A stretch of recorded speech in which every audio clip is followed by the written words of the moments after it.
What's going on, everybody? It is Axis, and today we're going to talk a little bit about the AFRASIA Bank Mauritius Open. That's right, the Hero World Challenge is going on, but that's such a tiny field that it really doesn't interest me much, and that seems like more of a game theory week to me. So we're going to focus a little bit on the European Tour side of things this week. We do a lot of that at Fantasy Golf Bag anyway, but this week is just another good time to dive in. And as you can see, I have the Fantasy Golf Bag Euro stat model engine pulled up. Got the field loaded in. A very weak field, similar to last week's event. Just a lot of Challenge Tour guys who got the bump are trying to get as many Euro Tour points as early as they can. This is, kind of their swing season. So not a lot of names you will recognize if you're not that familiar with the European Tour. So hopefully the stat model at Fantasy Golf Bag can help you out. So really quick, when you open it up, what you'll see is the rounds from where the data is coming from, how many back, as well as the stats along the top, like most stat models. What you'll see in the columns are percentile ranks. So Thomas Pieters is 94th percentile in total strokes gained in this field. The raw value is 1.42. If you'd rather look at the raw value, I prefer the raw value. You can go up here, just push the button, and then you can push it back to get back to your percentiles. Again, I like the raw data, so that's what I'm going to work with. And because of the time of year, and you don't know who's really been playing, I also like to bump the max rounds to 50. It doesn't necessarily give you the best form, but it gives you more of, overall, it's still semi-recent in a golfer's career. And especially, some of these guys, we just don't really have much data on to begin with. So you'll have to do a little more digging if you want to all that information on the Challenge Tour guys. A lot of that will be in the Slack chat. So anyway, I bumped it up to 50, taking just from the last 12 months. You could even use a minimum if you want. I'm just going to leave it in there because some guys do have a couple rounds from the end of the year here. Another thing you can do if you want, you can filter course length. This is actually a pretty short course if you go look at the scorecard. I believe it's under 7,000. A lot of the holes seem below average for their par. It is a different course than last year. Anyway, I think this week is about trying to cram. Your single entry might be a little different strategy, but if you're making multiple, I'd probably be a hodgepodge, but I'd be picking my favorite, just talented golfers. Your Basenholtz, Dietrich, Pieters. I'd even throw Harding in there. Again, it's another weak field. I know he hasn't been playing well, but last week didn't matter, T10. And then, kind of mixing in guys who we're not really sure about, or even guys down here, at least some of their pedigree, even if they aren't great golfers. Again, this isn't a very good field. So with how short it is, I assume it negates off the tee. I could be wrong, but I assume it's a safe assumption. So just filter by approach right away. Dietrich, Gagley. Easton only has 8 rounds. Pieters is up there. Again, Hebert, Lombard, Aiken. I don't know how to pronounce Malcolm's last name. And then Eduardo Molinari. So there are some familiar names here. I think I would start building lineups in a core from here. It's a very simple approach, but I don't think you need to get that carried away, especially if you're making 20+ lineups. I think it's safe to say you can get your core up here, and then I just start sprinkling in some of my longer shots to just cross your fingers and make the cut. And it's the European Tour, so you probably need to cross your fingers that your 11.6K Thomas Pieters will also make the cut. Especially because it takes away off the tee, although he's been ball striking extremely well all year off the tee and approach. So if you'd also want to, instead, you can sort by weighted green and regulation. and that's weighted for the course difficulty and the field of that week.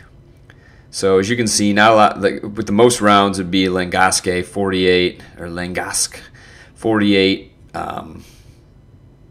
rounds. So it's a pretty trustworthy sample. Again, Dietrich's up here, Peters, Gagley. Your guys with good irons are also hitting more greens than the average contender. And a guy I like to play a lot, Ashley Chester's, pops up as well. So then the catch-all stat would be the strokes gained field differential. Just how much are you beating your fields by, more or less. But again, you see Harding, Basenhout, Dietrich, Peter. Like, these guys are the more expensive guys for a reason in this field.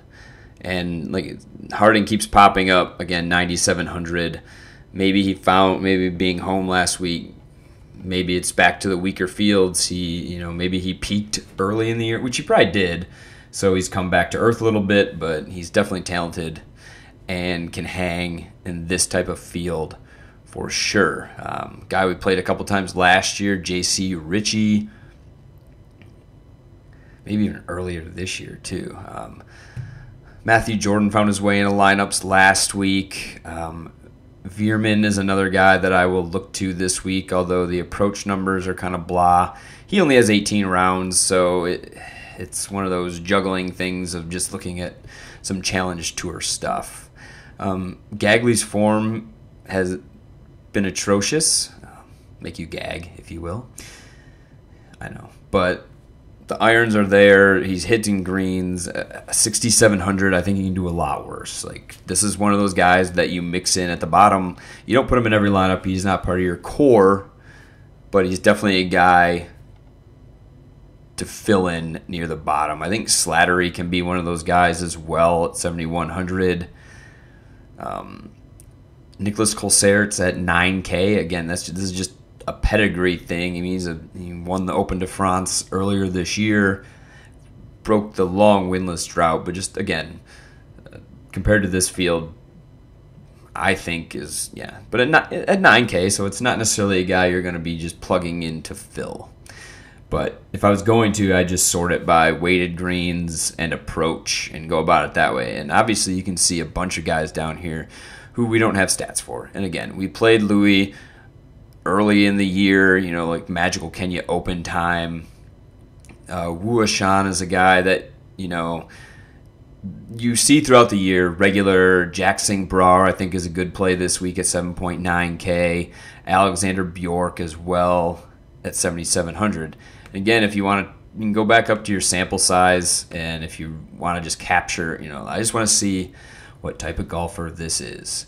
Now you can scroll back down, and some of those guys who we didn't have stats for earlier because I had it filtered for just the last 12 months, now some of them have some populated stats. Maybe they just played a lot on the challenge this year, or they didn't have the required rounds. So you can go do that. Now you have a little more options to look at down here. Again, though, you have to realize some of that data is going to be pretty old for certain golfers. But again, sort by weighted, and honestly, that's kind of the basis of where I'm at with just looking at Euro and just diving into it this week. And if you want to play around, you can really do it with the model section too. So again, we already have approach preloaded in there. I don't think off the tee is going to be that important, but I always weight it a little bit. I think I talked about that in a screen share before. It's the most predictable stat. So I would like to avoid people who are atrocious drivers. You can't do anything if you're consistently putting yourself out of position off the tee. It's a big Jordan Spieth problem right now. Like, doesn't matter how good the rest of your game is, and these guys don't putt like he does. So if you want, you could do weighted driving accuracy instead of off the tee if you just prefer that. It is DraftKings, so if you do the weighted birdie or better. What else? And we'll throw in a weighted green regulation as well, similar to approach. So I'll weight approach at 25, Weighted driving accuracy, it just we'll go 7. Weighted birdie, we'll go 15. Weighted GIR, we'll go 20. Strokes gained field differential, just kind of just overall talent. And then I'll just honestly just fill it out, the rest with approach, update model. And if you want to go back to percentiles, if you'd rather look at your model score that way, you can do that. And Dietrich comes out on top with Peters, Keith Horn, Hebert, Moronk, Otto with 22 rounds, Molinari, so on and so forth. And again, that's kind of a very half-assed thrown together model. For an example, I actually haven't set my own model, but it probably wouldn't be that far off. Yeah, and again, you can go down to green difficulty. We don't know much about this course at all. You can go do some reading on it, some YouTubing. If you think you have some other courses that could comp to it, you can go through here. You can uncheck everything and then check the ones that you would like to potentially match up. If any of these golfers have any rounds at those, they will show those rounds so you can see how they played on those courses. I'd imagine many of them won't have too many, but you never know. So hopefully that's a nice just little kickstart for you this week. And again, you can find the Fantasy Golf Bag Euro Stat Model at fantasygolfbag.com. And if you're a premium member, you can also find us in chat room and the Slack to talk more in depth on some of these plays. So good luck everybody this week.